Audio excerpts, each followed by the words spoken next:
Assalamu alaikum, қасиетті қырғызстандықтар.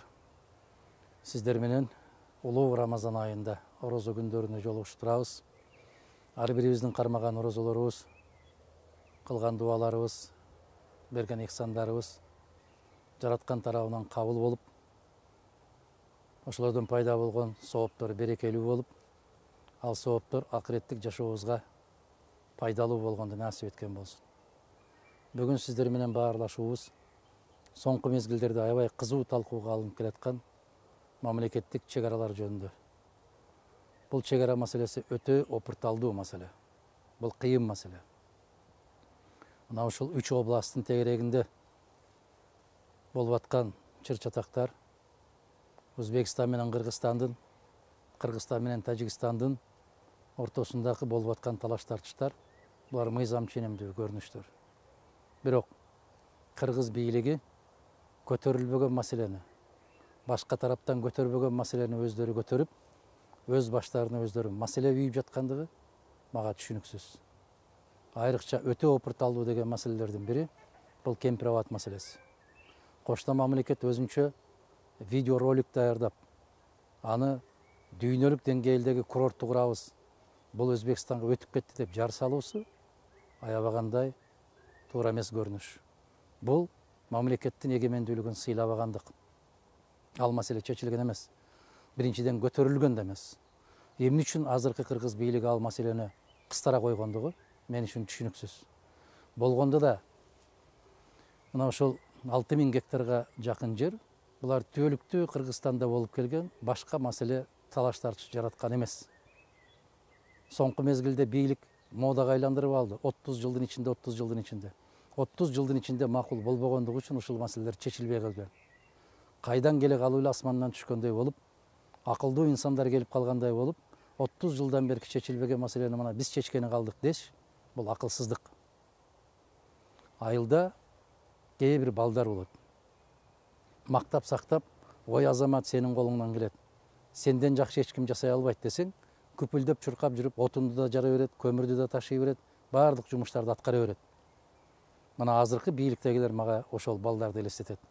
Кошто мамлекетке барганда жылуу жумшак мамиле жасап коюп, өмүрүндө эч качан андайды көрбөгөндөр эстери болуп, мына биз болуп калган турбайбызбы дегендей маселе жаратышып, баардык маселени биз чечебиз деп. Жок, силер чече албайсыңар. Силерге чейин чече албай келген. Бул маселени жалгыз гана Кыргызстандын касиеттүү эли чечет. Мана ошол жерде жашап аткан карапайым калк чечет. Силер чоң атаңардын же тай атаңардын короосун бөлүп аткан жоксуңар. Момчасын ала бергиле, мынчасы калса болду дегендей. Кыргызстандын жер байлыгынын, жер астындагы байлыгынын, бүтүндөй токой суулардын ээси жападан жалгыз Кыргызстандын эли. Бул кемпир-абад маселеси менимче саясий маселеге айландырып жиберишкендиги ачыктан ачык көрүнүп турат. Себеп Өзбекстан тараптан бул маселе көтөрүлгөн эмес. Муну биздин тараптагылар жасакерленгендик сыяктуу болуп турат. Анын үстүнө болгондо дагы өзгөчө кызматтын жетекчиси кое тургула мен Ташкенттен барып сурай келейин дегендиги бул өтө жагымсыз көрүнүш. Бул биздин эгемендүүлүккө каттуу сокку урулгандык деп билем мен. Маселе эмне үчүн Бишкекте же түздөн түз мына ошол Кызыл Октябрь айыл өкмөтүндө, Карабол айыл өкмөтүндө, Төрткүл айыл өкмөттөрүндө чечилбей туруп Ташкенттен чечилиши керек. Бул уят маселе. Бул аябай уят маселе. Бул намыска келе турган маселе. Ошондуктан урматтуу кыргызстандыктар, жер тагдыры эл тагдыры. Мына ушул маселе көтөрүлгөндө сөзсүз түрдө мен сыяктуу азаматтар нааразычылыгын билдирип чыгат деп алдын ала маалыматтык согушту жарыялашып, болуп болбогон бүтүндөй бардык жалааларды Мадумаровдун үстүнө жаап аткандыгынын натыйжасын эми сезип атсаңыздар керек, эми билип атсаңыздар керек. Себеп өзүңдү карап албайсыңбы, өзүңдү билип албайсыңбы деген ырылдактардын чыгышы бул турган нерсе. Акча менен төлөп коюп ар кандай маселени чечсе болот.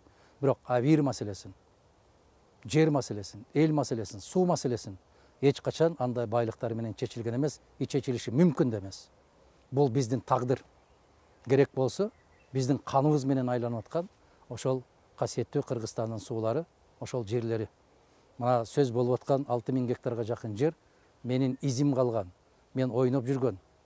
Биз окуучу кездерде ошол жерде 10 классты бүткөндө барып таң эртең күндүн шугаласын тосуп алып, Биздин чоң аталарыбыз, биздин тай аталарыбыз ошол жерде басып жүрүп, жашап жүрүп, ошол жердеги сөөк калып кеткен жерлер. Бул биз үчүн ыйык. Керек болсо өмүрүбүздөн да ыйык, биздин жашообуздан да ыйык. Мен улуу урматтуу кыргызстандыктарга кайрылып кетем.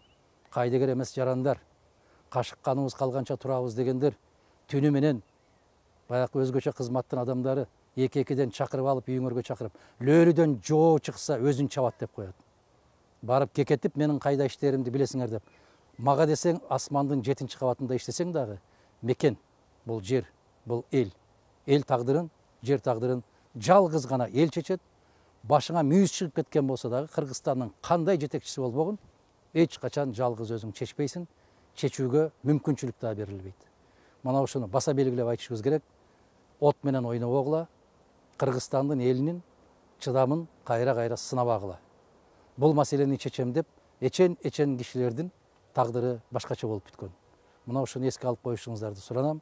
Кайдыгер эмес болгон жарандар, күндөн күнгө талапты күчөтүп аткан эр азаматтар, ар дайым бар болуңуздар. Себеп бул шариатта дагы, бул кыргыз мыйзамдарында дагы Кудайга жага турган көрүнүш. Себеп мекендин чегин карап турган көзгө тозоктун оту харам дейт. Мекенден өткөн байлык жок. Биз ушул байлыгыбызды шариаттын алдында дагы, конституциянын алдында дагы, касиеттүү кыргыз элинин алдында дагы көзүбүздүн карегиндей сактоого даяр экендигибизди билдирип коюшубуз керек. Күч кубат берсин, акыл эс берсин, баардыгыбыздын тилектерибиз кабыл болуп, жараткан эч качан эч кимдин алдында чөгөлөтүп, бирөөгө муктач кылбасын. Бар болуңуздар.